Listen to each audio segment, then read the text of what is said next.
controlliamo in questo modo. Sotto. Ok. Questa è la telecamera principale. Riprenderà frontalmente. 25. 30.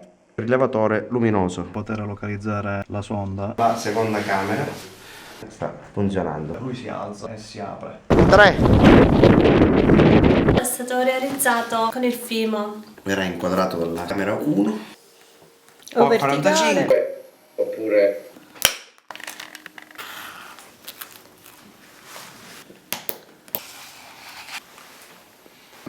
Ci siamo. Mentre che cade fa questo movimento. Dobbiamo essere sotto i 2 kg. Per farlo arrivare a circa 29.000 metri ci servono 4,31 metri cubi di elio.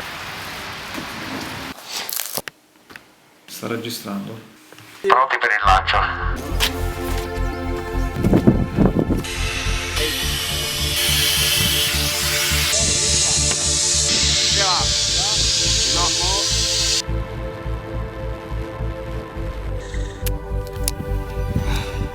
Aiutaci!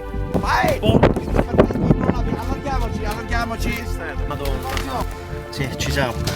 Paolo, accendi tutto e aggancia, ci sto provando. Oddio! Capasso Paolo, responsabile di volo della sonda con nota Montorchio 0048/14. E come indicato dal 41esimo stormo siamo pronti per il lancio. Ok, va bene, salve. L'abbiamo fatta! L'abbiamo fatta, dai, dai! 5, 4, 3, 2, 1.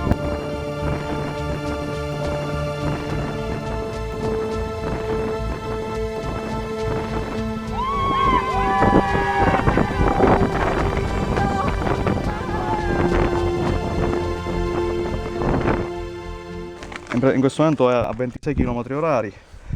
Penso che dovrebbe essere in salita. Il pallone è volato in maniera orizzontale. Tra l'altro sulla corsia di andata. Che cosa significa? L'ha preso un camion. Sta ritornando indietro, lo sta facendo questo movimento. Ci dice che è caduto qui, strada provinciale 14. Adesso impostiamo le coordinate geografiche sui navigatori e lo andiamo a recuperare se qualcuno non se lo frega prima. 27 km.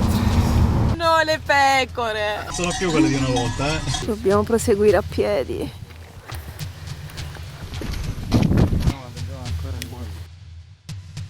Ci dice di andare ancora avanti.